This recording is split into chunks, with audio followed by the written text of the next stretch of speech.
So ang tanong pa ni Bro mo, no, na masigasig ng tanong, no? Si Jesus bro daw daghan og gisuon. Yan ang mga panliling lang ng Diablo. Kaya mga kapatid, ang mga TikTok in a sixth sense, they are the instruments of the enemy of God. And who are the enemy of God? The enemy of God is rather than the devils. Okay? Ibig sabihin, ang mga sikta ay instrumento ng masamang espiritu. Kaya inuusig nilang simbahan sa pamagitan ng mga pagbaluktot nila sa ipinangaral ng simbahan. Sa Marcos 3:31 hanggang 35, ito ang sinabi. Unya, miabot ang inahan o ang mga igsoong lalaki ni Jesus. Dito sila sa gawas, sa balay, o nagpasugo, o nabuot sila, makikita kaniya. Usa ka pundok sa mga tao, naglingkod-lingkod kang Jesus, o mingon sila kaniya. Ang imong inahan o mga igsoon na tuwa sa gawas, o buot sila, makikita kanimo. Si Jesus bitubag, kinsa ba ang akong inahan o mga igsoon? No. Nakalinaw. Kung yan pa ay biological brother of Christ, our Lord Jesus Christ, bakit nagtanong pa siya, sino ba sila? Sino ba ang aking ina at mga kapatid? Unya, mitanaw si Jesus sa mga tao nga nagalilong kaniya o bingon, kaniya ang akong inahan o mga igsoon. Kay ang nagtuman sa bisan unsa nga gisugo sa Dios kaniya, mao'y akong mga igsoon o akong inahan. Napakalinaw. So, ang ibig sabihin ng kapatid dito sa banal na kasulatan ay nagsasabi na kapatid ng Panginoong Hesus ay hindi kapatid sa laman, kundi kapatid dahil kinilala tayo ng Panginoong Hesus na kanyang kapatid. Basahin natin ang ginagamit ng mga sikta na nagsasabi na ang Panginoong Hesus ay maraming kapatid. Basahin natin mga kapatid ang San Mateo 1:5. Ito ang ginagamit ng mga protestante. Okay. Upang masagot natin ang mabuti, no? Basahin natin ang kanilang mga objection. San Mateo 1:5. Ito ang sinabi. Apan wala niya hilabti si Maria sa wala pa siya mga anak. Ug unya ug ang bata ginganlan ni Jose o Hesus. So ang kanilang opinion na ng after ang malabi ng Maria ay nag-anak ng nagsilang sa ating Panginoon Hesus ay ginalaw na siya ni San Jose. Hindi yan ang ibig sabihin dito. Ang ibig sabihin dito na ang bata na isinilang ay lalang ng Espiritu Santo. Yan ang nilinaw ni San Mateo. Yung sinasabi sa 18, ito ang sinasabi sa 18. Okay, ang kaabis pagkatao ni Jesucristo. Ang iyang inahan na si Maria, sinayura ni Jose. Apat sa wala pa sila magtipon na kamatikot si Maria na nagsabak siya sa lalang sa Espiritu Santo. Yan ang nilinaw dito sa 1:5 na nilinaw ni San Mateo na walang kinalaman si San Jose sa ipinanganak ng Santa Maria. At lalo na walang kinalaman si San Jose sa buhay ni Santa Maria kasi alam ni San Jose na ang kanyang pag-asawa ni Santa Maria ay utos ng Diyos. Ating iatras sa 20. Ito ang sinabi. Sa 19. Si Jose nga iyang panganunog daw nga matarong apan dili siya buot nga pagkaulawan niya si Maria at ubangan sa mga tao. Busa naglaro siya sa pagkigbulag kaniya sa ilong. Samtang naguna-una siya niinin, ipakita kaniya ang usa ka anghel sa Ginoo pinaging dango ug mingon. Si kaliwat ni David, ayaw kadlo pagpangasawa kang Maria kay ang iyang gisabak lalang sa Espiritu Santo. Yan mga kapatid. Now, ating basahin mga kapatid ang tanong ng Panginoong Hesus patungkol sino ba ang aking ina at mga kapatid. Basahin natin ang San Mateo 12:47 hanggang 50. Ito ang sinabi. Sa 47. Ito. Unya ang usa sa mga tao dito bingon kaniya ang imong inahan o mga igsoon ato sa gawas ubo sila makigsulti kanimo si Jesus bituman kinsa man ang akong inahan kinsa man ang akong mga igsoon unya gitudlo ni Jesus ang iyang mga tinunan remember ang iyang mga tinunan iyang gitudlo at alam naman natin na si San Pedro ay Magulang pa ni Lord Jesus. Niya, iso anak na ni Santa Maria. Ina ng mga protestante ay padalain tao sa diablo. Si Jesus may tubag, kinsa man ang akong inahan o kinsa man ang akong mga igsoon. Unya, gitudlo niya ang iyang matinunan o bingon, tanawa, kini sila maong akong inahan o ang akong mga igsoon. Bakit? Kasi sa mga sumusunod ng ating Panginoon, so sa kanyang iyang mga tinuruan, mayroong mga babae. Kaya sinabi niya, sila ang aking ina. Kasi pinangalan ng Diyos na ang mga babae na magulang sa atin ng edad ay kilalanin natin ina. Ating mabasahin niya mga kapatid. Okay, tuloy. Unya gitudlo niya ang matinunan lumingon tanawa kini sila mga akong inahan ug mga igsoon. 50. Kaya nagbuhat sa gisugo sa akong amahan nga ato sa langit mao ang akong inahan ug mga igsoon. Yan. Pero ang mga pastor mayroong alam ngunit dahil sa pera 10% hindi nila itinuro ang wasto upang ang kanilang 10% ay lalong lumubo. Kung sila ay makaakit ng mga Katoliko, lalo na kung ang Katoliko ay maraming pera sa bangko. Yan mga kapatid. Yan lang ang nais ng mga pastor. Yung pira sa mga Katoliko noon sa bangko. Ebanghelyo ni San Marcos sa 6:3. Ito ang sinabi. Dili ba siya mauman ang panday anak ni Maria o igsoon ni Santiago, ni Jose, ni Judas o ni Simon? Santiago, Jose, Judas sa mga apostoles. Magulang pa ni Lord Jesus ni uban ani. Dili ba ang iyang mga igsoong babae ani aman din ni magpuyo? Tungod ini wala sila buto kaniya. Umingon si Jesus kanila. Ang propeta gitawag sa tanang dapit gawa sa iyang kaugalingong lungsod, sa iyang mga kadugo o sa iyang banay. So, ang mga apostoles mo igingon na igsoon ni Lord Jesus. Kasi kung tayo ay maniniwala sa ating Panginoong Hesus, kinilala tayo sa Diyos Ama na kanyang mga anak din. Ating basahin mga kapatid ang 1:11. Ating basahin ha? Bless tayong mga Katoliko. Napaka-bless na tayong tunay na iglesia ng Panginoong Hesus. Kasi tayo ay kinilala ng Diyos Ama na kanyang anak dahil naniniwala tayo sa kanyang anak na walang iba kundi ang Panginoong Hesus. Ating basahin ang 1:11. Ito ang sinabi. Biyani siya sa iyang kaugalingong katauhan apan wala sila mudawat kaniya. Sa 12, inoon may bidawat umitaw kaniya. Musa sila giyatagan niya sa katungod na mahimong mga anak sa Diyos. Tayo yan mga kapatid, mga Katoliko. Kaya bless tayo. Hindi lang tayo mag-abuse. Ito ba? Sa Lucas 8:19 hanggang 21. Ang patungkol sa kanyang ina. Ito ang sinabi.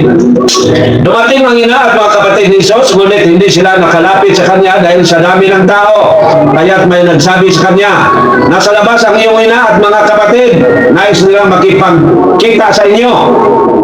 Ngunit sinabi ni Jesus, ang mga nakinig at tumutupad ng salita ng Diyos, ang siya kong ina at mga kapatid. So lahat ng babae na tumutupad sa kautosan ng Diyos ay kinilala ng Panginoong Hesus na kanyang ina. At ang lahat ng lalaki na tumutupad sa kautosan ng Diyos ay kinilala ng Panginoong Hesus na kanyang kapatid. Ating basahin mga kapatid ang 1 Corinto 15:6. Ito ang sinabi. At sinabi rin pagkatapos nagpakita siya sa mahigit 500 kapatid na nagkatipon. Sinabi rito 500 kapatid ng Panginoong Hesus. Ibig bang sabihin na lahat ng 500 na sinasabing kapatid ng Panginoong Hesus ay anak ni Santa Maria? Walang kwenta ang mga pastor, no? Walang kwenta. Napaka-walang kwenta. So, ang mga kapatid na sinasabi sa banal na kasulatan ay hindi kapatid sa laman. Kasi ang Panginoong Hesus ay nag-iisang anak. Buktong siyang anak ni Santa Maria. Wala nang iba kasi si San Jose, wala silang relasyon being husband and wife ni Santa Maria. Ang kanilang pagtitipon bilang mag-asawa ay dahil sa sa kultura ng mga Hudyo. Ito, nalimutan ko itong teksto, no? Pero sa history, sa mga Hudyo kasi mga kapatid, kung ang babae ay magbuntis na walang makikitang ama, ay papatayin siya sa pamagitan ng pagbabato. Kaya upang hindi yan mangyari kang sa ating mahal na Birhen Maria, si San Jose ay ginamit ng Diyos na maging makitang asawa ni Santa Maria upang hindi siya papatayin sa pamagitan ng pagbabato. Yan mga kapatid. Ang mga pastor kasi walang alam, mayroon may alam, pero dahil sa pera, sa mga Katoliko, hindi nila itinuturo ang wasto. Yan mga kapatid. So, ito ba? Bro, dito sa tihilan sa cross na ang tulo ka Maria. Ang inahan ni Jesus o Maria na igagaw ni Birhen Maria. Mauna ang inahan ni Salome o Batan o Jose o Judas. Ang amahan nila mao si Cleopas. Okay. Asa gani na mabasa bro? John 19:25. 19:25. Noon sa cross ni Jesus, nagbarug ang iyang inahan o mga igsoon sa iyang inahan na si Maria, ang asawa ni Cleopas o Maria Magdalena. So sa Juan 19:25 bro. So mga kapatid, aking unang tatalakayin ang sa saksi ni Jehovah. Tatalakayin ko yung mga malutod nila ipinangaral upang mayroon kayong kaalaman patungkol sa kanilang ipinangaral. Mga kapatid, ang saksi ni Jehovah, siya ang kung ikumpara natin ang saksi ni Jehovah sa ibang sikta, mas worse ang saksi ni Jehovah. Parang diablo na ang kanilang kinilalang Diyos. Ito ang sinabi sa number 9 na pananampalataya, paniniwala ng Jehovah's Witnesses. Ito mga kapatid. Jehovah's Witnesses believe there are two peoples of God. The anointed class, the anointed class, ang 144,000 na sinasabi sa pahayag 14, 1 hanggang 3. We live in heaven and rule with Christ. The other sheep, all other believers, will live forever on a paradise earth. Ibig sabihin, ang mga saksi ni Jehovah ay naniniwala na mayroong dalawang sangkatauhan ng Diyos. Una, yung 144,000 nating mababasa sa pahayag 14:1. Ito ang sinabi. Unya nakita ko ang nating kanino nga nagtindog sa bukid sa Sion, uban ang 144,000 katao kansang mga agtang isulatan sa iyang ngalan ug sa ngalan sa iyang amahan. Ito ang pananampalataya ng mga saksi na ang Panginoong Diyos ay may dalawang sangkatauhan. Ang ikalawa, all other will live in heaven. The second, the other sheep will live forever on a paradise earth. At sila raw ang sinasabi dyan, sinasabi riyan, sila raw ang mga Jehovah's Witnesses. Kung tingnan natin mga kapatid ng mabuti na kung totoo ba na may dalawang sangkatauhan ng Diyos. Ang una, yung nandoon sa kalihan ng Diyos sa langit, kasama ang Panginoon Isus. Ang ikalawa, yung sangkatauhan ng Diyos na dito sa lupa. Dito sa lupa na tumira. Now, atin sa mga kapatid na yan ay malaking kabaluktutan. So, atin sa mga kapatid na ang sangkatauhan ng Diyos o sa pagkatapos ng lahat, isa na lang ang sangkatauhan ng Diyos, isa lang ang maaaring tirahan o maaaring pasukan ng sangkatauhan sa buong mundo. At walang iba yung sinasabi sa pahayag na lungsod ng Jerusalem. At basahin mga kapatid ang pahayag 21:1 hanggang 3. Ito ang sinabi. Pagkatapos nito, nakita ko ang isang bagong langit at isang bagong lupa. Tuwing bumalik ng Panginoong Hesus, wala na ang dating langit at lupa. So, ang ating nakikita ngayon, mawawala yan. Wala na rin ang dagat. So, sa katapusan ko, mula ng dagat. At nakita ko ang banal na lungsod, ang bagong Jerusalem na bumaba mula sa langit, buhat sa Diyos. Ibig sabihin, gikan sa Diyos. Gaya ng isang babaeng ikakasal. Siya ay nakabihis at nakahanda sa pagsalubong sa kanyang mapangasawa. Narinig ko ang isang malakas na tinig mula sa trono. Tingnan ninyo ang tahanan ng Diyos. Ito mga kapatid, ha? Tingnan ninyo ang tahanan ng Diyos ay nasa piling na ng mga tao. Maninirahan siyang kasama nila at sila'y magiging bayan niya. Diyos mismo ang makapiling nila at siya ay magiging Diyos nila. Ating balikan mga kapatid itong sinasabi sa 3. Narinig ko ang isang malakas na tinig mula sa trono. Tingnan ninyo, ang tahanan ng Diyos ay nasa piling na ng mga tao. So paano tayo maniniwala sa mga saksi na tuwing dumating ang last judgment ay may dalawang lugar na maaaring mapuntahan ang una, yung 144,000 kasama ang Panginoon Hesus. Ang ikalawa dito sa lupa, nang ibig sabihin ng mga saksi sila raw. Paano natin sila mapaniwalaan? So, baluktot, no? Ito ba? So, yung patungkol sa ano? Yung patungkol sa ating intindihin mabuti mga kapatid upang malaman ninyo ang kabaluktutan sa ipinangaral ng saksi. Ito ang sa Pahayag 7:3-4. Ito ang sinabi patungkol sa 144,000 na may tatak sa noo. Ating basahin. Huwag muna ninyong pinsalain ang lupa, ang dagat o ang mga punong kahoy hanggat hindi pa namin nalalagyan ng tatak sa noo ang mga lingkod ng ating Diyos. Ano ba ang ibig sabihin sa tatak ng noo? Yan ang pinayag sa Old Testament mga kapatid, na ang katuparan ay ang Christian religion na walang iba kundi ang Iglesia Katolika. Ating basahin mga kapatid ang Ezekiel 9:3. Bisaya lang ito, ha? Sa akin basahin mga kapatid, akin balikan upang maintindihan ninyo, ha? Huwag muna ninyong pinsalain ang lupa, ang dagat at ang mga punong kahoy hanggat hindi pa namin nalalagyan ng tatak sa noo ang mga lingkod ng ating Diyos. Ano ang tatak sa noo na iyan? Ating basahin mga kapatid, sa lumang tipan na iyan ay patungkol sa cross. Ating basahin, ha? Dito tayo sa Kristoanong Katilingban kasi ang gamit dito ay salitang cross. Basahin natin mga kapatid ang Ezekiel 9:4-6. Ito ang sinabi.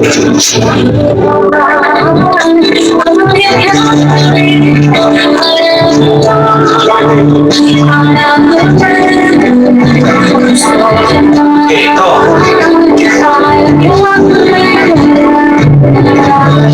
Ezekiel 9:3. Ito mga kapatid. We are so blessed. Tayong mga kaanib ng Panginoong Hesus or naging Katoliko. Ito, mga kapatid. 4.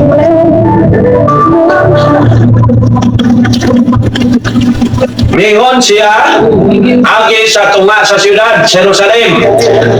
Agi magmarkahi sa cross ang hagtang sa mga lalaki nga nangupaw og nagagulo tungod sa tanang kangilag nga nahimo dinhi.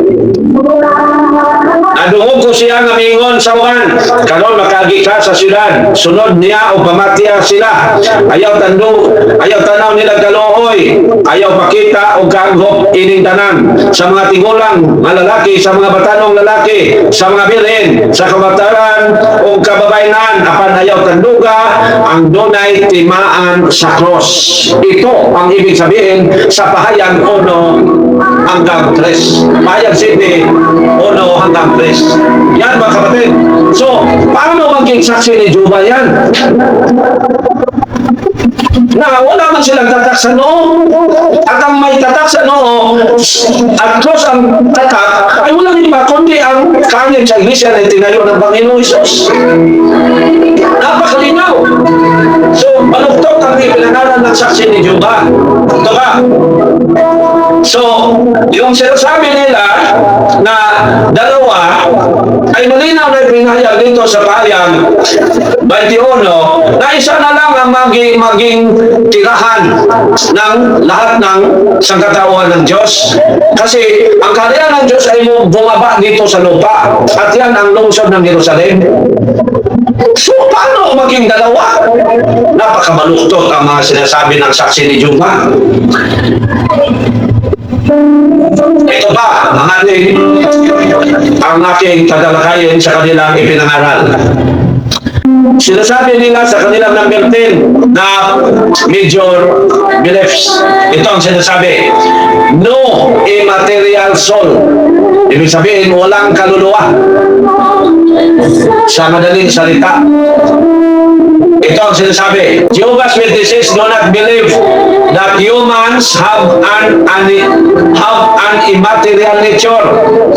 Ibig sabihin, hindi din sila naniniwala na ang tao ay mayroong immaterial soul or mayroong kaluluwa. Immaterial meaning spirit or hindi physical. The soul is simply the life force within a person. So ang soul mo ang kusog sa tao. Baluktot, no?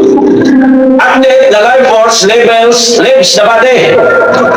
Tingnan niyo, ha? Baluktot, ha? At the life force lives the body. Walang material soul. Kung mayroong humiwalay sa katawan, baluktot na. Napakabaluktot. Pero ate yung lilinawin, kung totoo ba na ang tao ay walang kaluluwa, baka saksi, walang kaluluwa. Pero tayo mga Katoliko, mayroon tayong kaluluwa. Kasi malinaw yung ipinayag sa banal na kasulatan. Ating basahin mga kapatid, ang Ecclesiastes 12:7. Mga kapatid, sa plaza, kahit ano mga public na mga dialogue o mga tigong o yung mga tapo-tapo, wala nang saksi ni Juba na pumunta kasi madali lang puksain ang kanilang ipinangaral. Madali lang puksain ang ipinangaral ng mga saksi na mga matawag natin sinungaling. Kasi ang totoong saksi, yung nakakita sa Panginoong Isos, ating basahan muna yan, ha? Ang totoong saksi ay kumain kasama ang Panginoong Isos matapos siyang nabuhay muli. Unahin ko yan, no? Gawa 22:15 at saka Gawa 6:41. Ito sa 22:15. Sino ba ang totoong saksi? Ito ang magsasabi. 22:15. Kay ikaw mahimong iyang saksi o magmatuod ka ngadto sa tanang mga tao mahituod sa imong nakita o nadungog. Napakalinaw na ang totoong saksi ay magpatotoo sa kanyang nakita at narinig. Ang tanong, ang masaksi, kailan sila nakakita ng Panginoong Isos? Kailan nila narinig ang Panginoong Isos? Wala. Ito pa, ang totoong saksi ay kumain na kasama ang ating Panginoong Isos nang siya ay nabuhay muli. Gawa 10:41. Ito ang sinabi. 41. Ito. Wala makakita kaniya ang tanang mga tao. kundi kami lamang nga mga saksi nagibili na sa Dios. Nangaon kami og nanginom uban kaniya, human siya mabanhaw. Napakalinaw. Na ang totoong saksi ay kumain kasama ang Panginoong Sos nang siya ay nabuhay muli. Ngayon, kailan kumain kasama ang Panginoong Sos yung mga saksi sa ating paligid? Wala. So sila ay mga sinungaling na saksi. Now, ating basahin mga kapatid na ang tao ay mayroong kaluluwa. Ating basahin ang Ecclesiastes 12:7 na tuwing tayo ay mamatay, maghiwalay ang ating katawan at bumalik sa lupa. Ang ating kaluluwa o spirit ay bumalik sa Panginoon upang haharap ng hukom. Ecclesiastes 12:7. Ito ang sinabi. Ito. Unya mo pauli sa abog ang atong lawas ug ang atong espiritu mo pauli sa Dios na mo'y naghatag niini kanato. Napakalinaw. Na tuwing ang tao ay mamamatay, ang kanyang katawan ay bumalik sa lupa at ang kanyang espiritu or soul, because soul is the spiritual part of the human being. Because we are composed of two. So ang tao ay composed of two parts, body and soul. Tuwing tayo ay mamamatay, bumalik sa lupa ang ating katawan at ang ating espiritu or kaluluwa ay bumalik sa Diyos upang haharap ng hukom. Ating basahin muna ang 2 Corintios 5:6 upang maintindihan natin, ha? Kasi mayroong magsasabi na, uy, bumalik ang ating kaluluwa sa Panginoon. Ibig sabihin, malangit na ihapong tatanan. No. Ating basahin na ang pagbalik doon ay upang umarap ng hukom. 2 Corintios 5:10. Ito ang sinabi.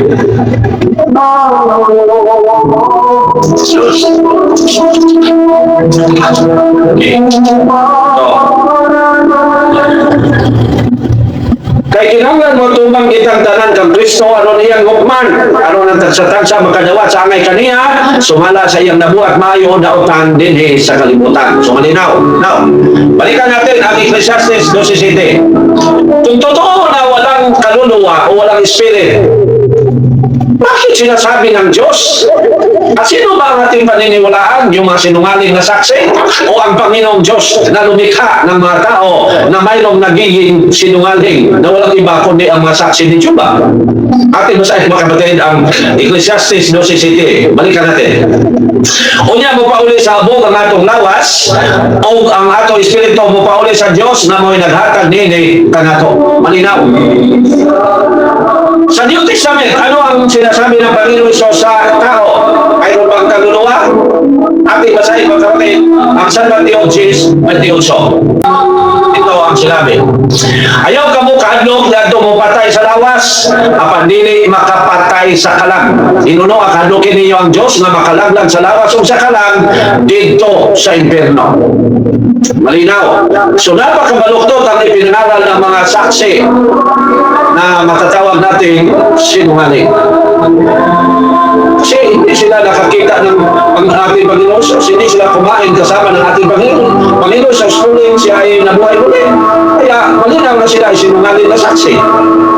Mayroon bang sinungaling na saksi na ipinayag sa banal na kasulatan? Ating basahin mga kapatid. Salmo 35:11, ipinayag ito, no? Noon dito pa sa New Testament din, ating basahin, ha? Awit 35:11, ipinayag na dito mga kapatid na mayroong mga sinungaling na saksi. Salmo 35:11.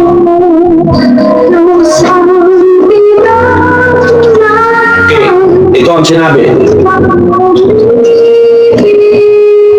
Mga bakakong saksi, nagbutang-butang kanako o gipasangila nila ako nga nakasala. Mayroong mga bakakong saksi. Ating basahin mga kapatid sa New Testament na mayroong mga sinungaling na saksi. San Marcos 14:56. Ito ang sinabi. 56. daghang mga bakak o daghang mga saksi ang misulting bakak bato kaniya apan wala magkatakdo ang ilang mga pahayag. So, mayroong mga saksi sinungaling, no?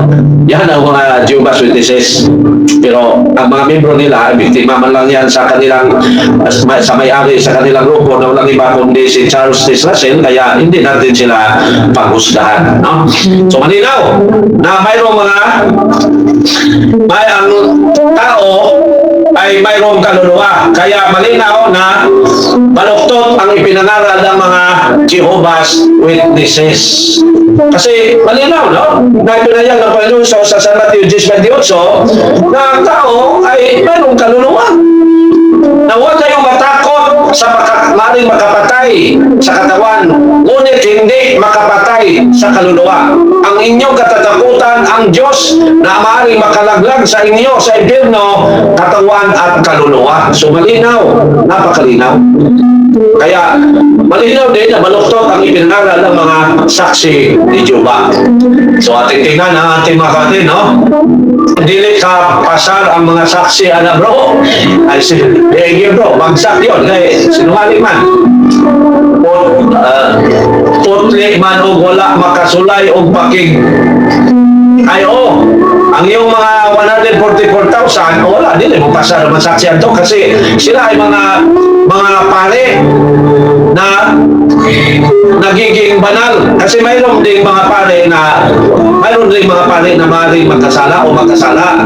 So ang ibig sabihin ng Panginoong Diyos sa pahayag 14:1 na mayroong 144,000 na hindi nagkaroon ng asawa, hindi nagsinungaling, yung mga nagiging santo, yung mga banal. At sila ay mga pare. Ibinigay nila ang kanilang buong buhay sa Panginoong Hesus. Tulad ng mga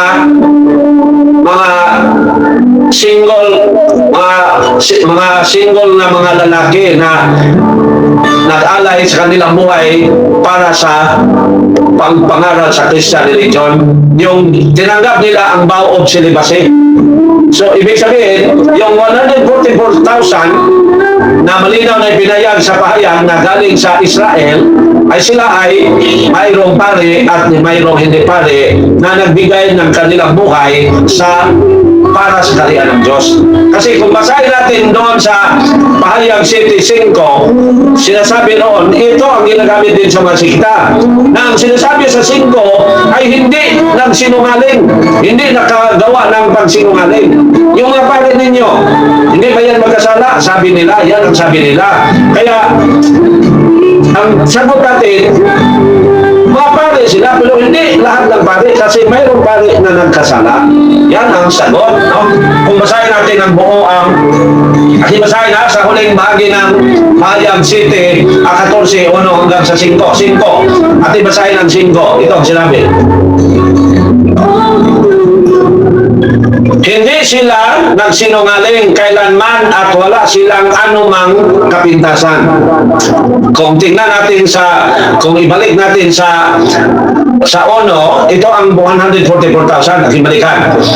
Tumingin ako at nakita ko ang kordero na nakatayo sa bundok ng Sion kasama ang 144,000 tao, 144,000. So, silang lahat ay hindi nag-asawa.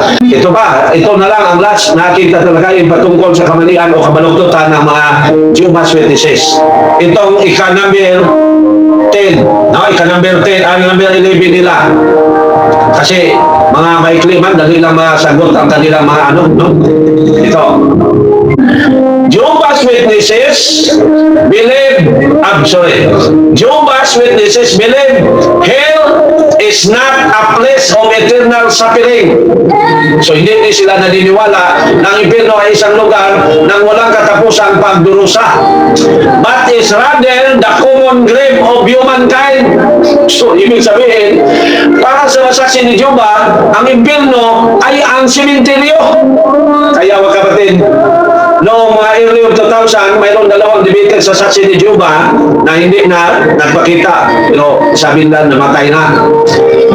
Madali lang silang puksain kasi ang tanong ko sa kanya, so, ibig mong sabihin na ang sementeryo ay impyerno?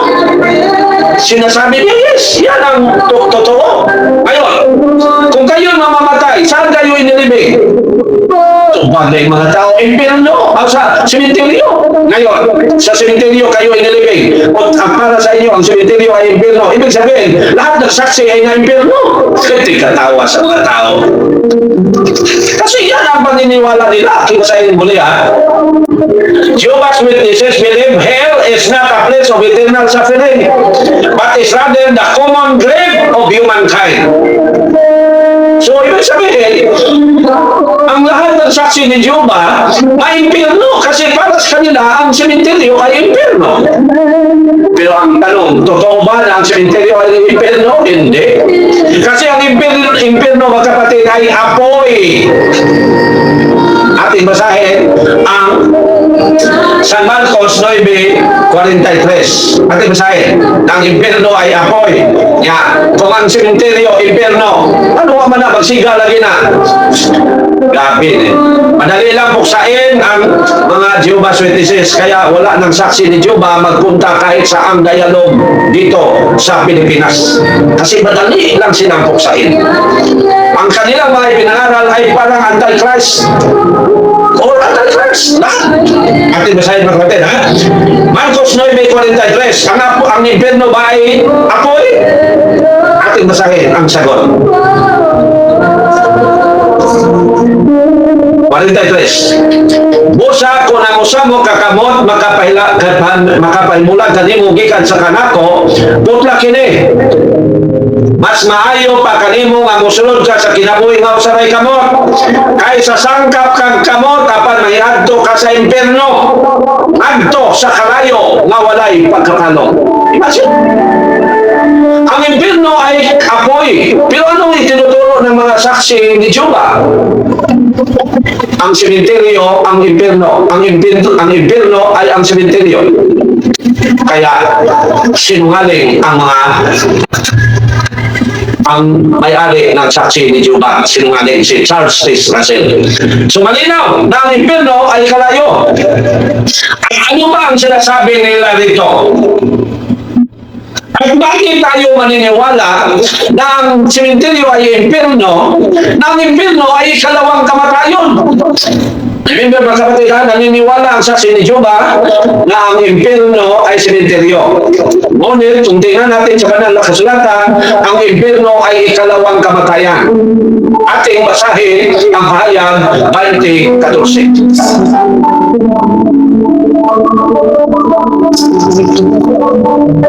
Ito ang sinabi. Unya, gitapog ang kamatayon o ang hadis ngadto sa linaw nga kalayo. Kining linaw sa kalayo, mao ang ikaduhang kamatayon. Napakalinaw. So, baluktot ang ipinangaral ng saksi ni Jehovah na ang sementeryo ay impyerno. Kasi ang impyerno ay ikalawang kamatayon. Ibig sabihin ng saksi na ang mga patay sa sementeryo ay mamamatay naman muli or muling mamatay. Baluktot, no? Kaya madali lang buksahin ang saksi. Walang problema saksi. Madali lang yung buksahin. So, okay. Ang sinasabi pa nila at ipatuloy, the wicked are annihilated. Ibig sabihin, ma-wipe out, mawawala, snap out of conscious existence forever. Ibig sabihin mga kapatid, na ang mga masasamang tao na mamamatay ay hindi magdusa sa impyerno ng walang hanggan. Kasi ang ipinangaral nila, the wicked are annihilated. Wipe out or mabura ang kanyang pagiging siya. Ang tanong, totoo ba yan? Ang sagot, baluktot na baluktot. Bakit? Atin basahin mga kapatid ang San Mateo 25:46 para klaro, no? So, dito tayo mga kapatid. Okay, ito. walay katapusang silot ng impyerno. Pero anong sinasabi ng mga saksi? Ang mga dautan mawala ra or mawala ra ang silot. Ating basahin ang kamaluktutan, ang sagot upang malaman natin ang kanilang kamaluktutan. San Mateo 25:46. Ito ang sinabi. Busa kini sila ipadala ngadto sa walay katapusang silot. Imagine, busa kini sila ipadala ngadto sa walay katapusang silot. Apan ang mga matarong ngadto sa kinabuhing dayon. So, malinaw, nakaluktot ang pinangalan ng mga saksi na ang mga masasamang tao tuwing siya mamatay ay mawawala na ang iyang kaluluwa o hindi siya magdusa na walang hanggan. Kaya mga kapatid, magsumikap tayong ipinangaral ang tama upang may ligtas natin ang lahat ng tao sa buong mundo. Pati ang mga pastor. Tayo ay magsumikap, mangaral sa kanila at pigilan natin sarili na magiging emosyonal. Tulad ko noon, bigay tulog yun, no? Nang gipon sa bil-to-bil yun. Pero ngayon, naintindihan ko na dapat tayo may naon kasi ang nais ng Panginoong Diyos, ang lahat ng kaluluwa ay maliligtas. At ibasahin mga kapatid, at yan ang nais din ng simbahan kasi ang simbahan ay katawan ng ating Panginoong Diyos, no? At ibasahin mga kapatid, ang 1 Timoteo 2:3-4. Ito ang sinabi. Maayo kini makapalimot sa Dios nga atong manluluwas. Mabuot nga maluwas ang tanang tao ug mahibalo sa kamaturan. Napakalinaw. At yan ang misyon ng simbahan. Kasi dahil ang pinakamataas nating code sa canon law, mga kapatid, ay yung sinasabi sa Latin, Salus Animarum Suprema Lex. Ibig sabihin sa English, salvation of souls is the supreme law. Yan ang misyon ng simbahan. Kaya kayo mga Catholic defender, maging kuminahon tayo. At yan ay nakabatay sa sinasabi sa 2 Timoteo 4:2. Atin basahin mga kapatid. Tataksin ni with a humble heart. Ito ang sinasabi. Okay. Pagkugi kanunay pagwali sa mensahe. Dasiga, badlunga, daniha, badlunga, dasiga ug tudloy nga mapailumon ang mga tao. Malinaw. Kaya mga kapatid, taksig ni with a humble heart. Yan ang buto ng mga Catholic defender.